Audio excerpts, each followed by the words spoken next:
Oh, oops, I'm already live. Hey guys, so I'm doing an impromptu live, and the reason that I'm having this live is I want to talk to you guys about um, dirty keto versus lazy keto versus a strict keto. Oh, sorry.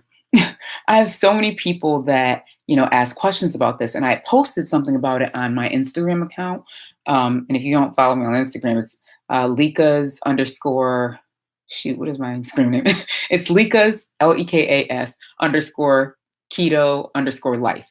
And essentially, what I was talking about was telling people just you know how keto can be done different ways, but just showing what the difference is between a lazy keto, because we've all heard lazy keto, we've all heard strict keto, and we've heard dirty keto. So what's the difference, right? Strict keto, actually, let's go dirty first. So a dirty keto is I essentially what we hear in the news, right? It's what Jillian Michaels was talking about. It's essentially we are eating, lots of processed meats, it's cheese all day, it's processed meats like sausages and pepperonis and hot dogs and whatever, right? And we're barely getting any vegetables in. In dirty keto, some people track, a lot of folks don't. Most don't. They, likely haven't gotten their macros calculated, and they are not necessarily tracking to anything. They're just not eating carbs, right? So, and usually a lot of times they aren't monitoring their calories at all. So that is a dirty keto. It's not the most healthy. Here's the issue with the dirty keto. The issue with the dirty keto is, and this is what we hear the doctors talking about. And when you go to the doctor and the doctor says, no, you should not do keto, it's because all the doctors know is this dirty keto, or a lot of the doctors know is this dirty keto. And essentially, what this dirty keto can do is it can actually affect you in a negative way, right? Because a lot of people who do the dirty keto, they haven't done any research or had any guidance on keto, so they're doing it all the wrong way. And so, therefore, a lot of times their cholesterol will go up, sometimes their blood pressure will increase, all these different things because they're not doing keto the right way. Like, that's the worst way to do it. Then there is a lazy keto. Now, the lazy keto, and that's actually how I lost most of my weight, was through a lazy keto. And when I plateaued is when I got more of a strict keto. But a lazy keto is essentially when you're only tracking your carbs. So essentially, you are keeping down to 20 carbs a day. You're trying your hardest to listen to your body, so you're not overeating and you're watching your carbs. On top of that, you're watching the types of foods that you put into your body. So you can do a lazy keto and it not be a dirty keto. So there, I wasn't eating hot dogs and I wasn't eating beef or pork. Wasn't getting a lot of my fats from meats either. So I was still doing my bulletproof coffee, because God knows I love my bulletproof coffee, right? Adding my MCT oil to the bulletproof coffee. I even have some MCT oil right here that, I mean, literally, I love my MCT oil. So, I mean, I was doing that with my coffee. So I was still getting my fats in, and I was still keeping my carbs very low, right? And I was monitoring my carbs every day. So, and it was really just mentally, I wasn't tracking anything for the most part for a long time. So what that did for me was it helped me to ensure that I was keeping my carbs down while still getting and still losing weight along the way, and still eating quality foods. So organic meats, and even I did do cheese. Hey, how are you doing, Thomas? Um, I was still doing organic meats, still doing organic cheeses, getting tons of vegetables in still, because vegetables are key on keto, right? Whether you're doing lazy keto or strict keto, vegetables are so important. So I was getting my vegetables in, I was getting my meats in. So that was a lazy keto where you're only necessarily monitoring your carbs. That's great for people who have a busy schedule. Like for me, when I was doing lazy keto, again, we all know I have 4 kids, right? I have a husband, and I also had at that time when I lost my weight, I had a full-time job as a director of resource management and leadership coach. So I was doing all of that while trying to lose weight, and working out in the mornings and stuff like that. So I just wasn't taking the time to track, but I was mentally monitoring my carbs. And so I did a lazy keto to lose weight. Um, and so it's for folks who are busy or who just do not like to track their foods, right? And you will still lose weight. You'll lose weight in all the ways, but on a lazy keto, you can lose weight and still keep your numbers in check. So your cholesterol should not go up. Your blood pressure shouldn't be going up. They actually should both go down. And then a strict keto. Strict keto is going to usually be the biggest bang for your buck, right? You'll usually lose weight the fastest on a strict keto because you are monitoring your macros completely. You've had your macros calculated, 70 to 75% fats, 20 to 25% proteins, 5% carbs. If you're doing high fat, if you're doing moderate fat, you've had them calculated in a different way. But if you're doing high fat on a strict keto, then you've gone ahead and had these things monitored.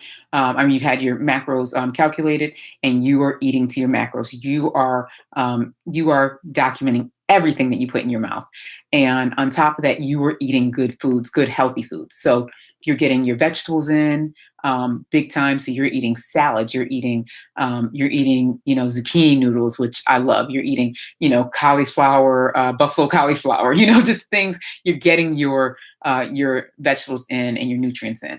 On top of that, you're eating quality meats. You're eating organic chicken. You're eating organic beefs and lamb and all these different things.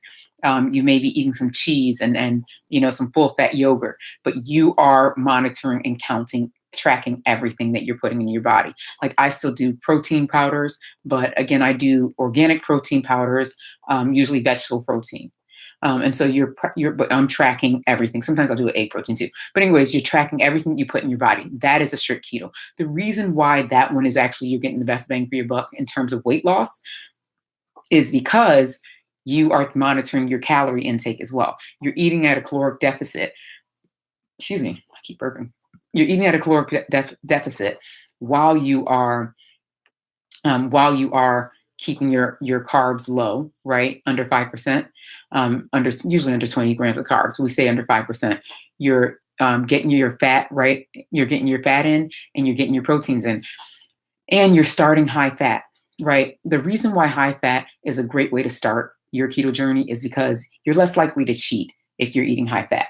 I know, at least for me, I'm less likely to cheat on high fat because I didn't feel as deprived, right? When you first start your journey, I actually did a moderate fat when I first started, and I was nervous. I cheated sometimes. I kind of messed up a little bit along my journey.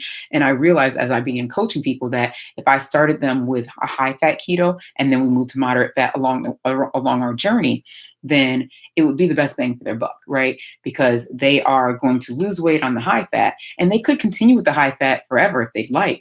But moderate fat is where it's at, I think. It's a moderate fat, protein-based keto. And so it's protein-driven keto. So essentially you're getting enough proteins in to keep your lean muscle. And so now you have less loose skin, and wow, it looks like I'm naked. I just realized that I have on clothes. It's hot in here. And, I'm almost never hot, but it's hot in here. It's a little warm in here today. So I have on a tank top, but it looked like I just had on, oh my gosh, that was crazy. I'm so sorry. It's really weird. But I have on a tank top. Okay.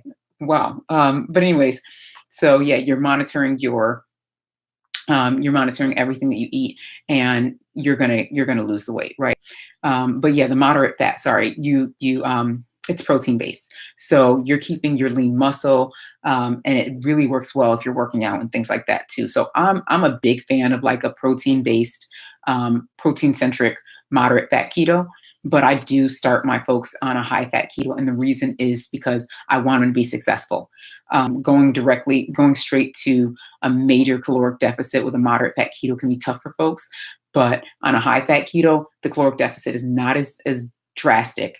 And they don't feel as deprived at first. And then when they're fat adapted and we move to the moderate fat keto, they still don't feel deprived because they're not hungry anymore ever. And now they're getting their proteins in, their lean muscle is being preserved and essentially growing, and it's fat loss, major fat loss. So anyways, in the end, the difference, 1, 2, 3, between strict keto, lazy keto, and dirty keto is essentially the types of foods you eat and how you track. Dirty keto, they might track or they might not, but the quality of their foods is not good. They're likely not getting a ton of vegetables in, and their numbers from a health perspective may be impacted. So again, a lot of them end up having higher cholesterol, and so that's why the doctor says no keto. But if you're actually doing keto the right way, your cholesterol will actually go down. So quality meats, quality foods. You're into the lazy keto. You're essentially only tracking your carbs, but you also are eating quality foods. You know what you're doing. You're getting your vegetables in, but you're only tracking your carbs. It's for folks who are a little busier. And then strict keto, again, you are eating quality foods and you're tracking everything. It's going to be your most successful keto, obviously, because you're going to you're at a caloric deficit, you're monitoring your caloric intake, and you're losing the weight. All right. So let me know if you guys didn't have any questions. I'll answer any questions that you guys had now, but I wanted to get through that kind of what types of keto or what's the best way to do keto, and also just highlighting kind of that dirty keto and the, how it gets, how that's the only keto that for whatever reason people know. But yeah, so I wanted to get that for you guys. So any questions for me? I know this is really impromptu, so I see there's like a few people on, so I wasn't sure. All right, well, thank you guys for joining. Subscribe to my channel. I always say that, and check out my website. See if there's anything you can do. See if there's anything you like on there. My website is LifeHealthNow.com. Taking protein. Oh, I guess your Thomas is asking, is taking protein shakes good? So it depends on the type of protein shake that you're using. Some people have issues with whey. They're either allergic to whey or can't really do it. 1 second, sorry.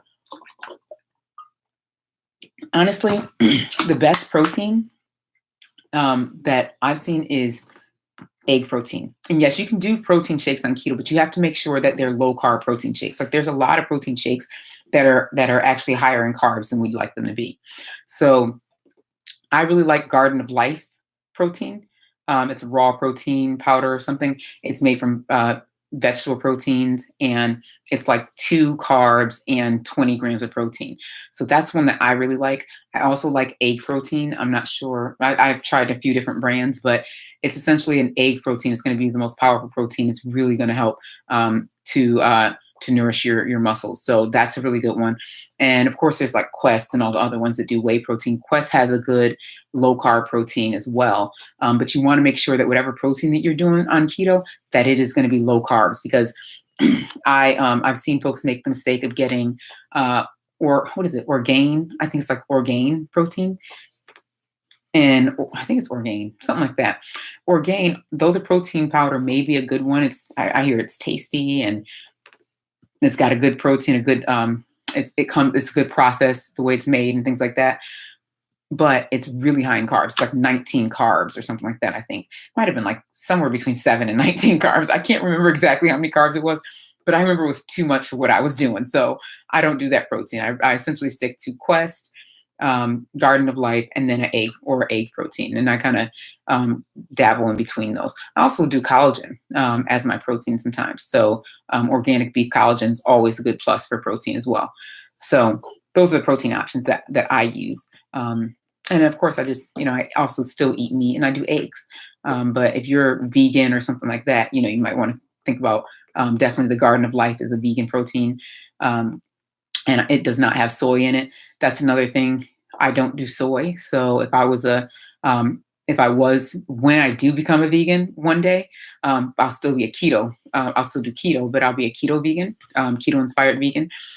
And that's one day. It's not today, but one day in my life, at some point, I'm going to transition to that lifestyle. And when I do, I still will not eat soy. Soy has so many negative effects on our bodies. And one of the issues that a lot of vegans have is they eat a lot of soy because they eat like that Morning Star and all those different types of foods that have so much soy in it. And soy definitely impacts our bodies in a negative way. It messes with our hormones, our estrogen, all types of stuff. So we definitely, want to kind of stay away from that where we can. And it's in just about everything, especially everything that's processed, right? Anything we find in our cabinet essentially has soy in it. And then, of course, if you eat a lot of the substitutes, whether it be tofu or edamame, things like that, that's all soy. So, we try and stay away from those where we can. Sorry, I answered questions so long. Any other questions anybody has? Because I know I came on here pretty quickly and impromptu, so I just wanted to see if I could address any questions for you guys. All right, well, I'm going to let you guys go. It's been 15 minutes. So I love a short Q&A. I always think it's really cool. So I will talk to you guys soon. Thanks for joining. Bye, guys.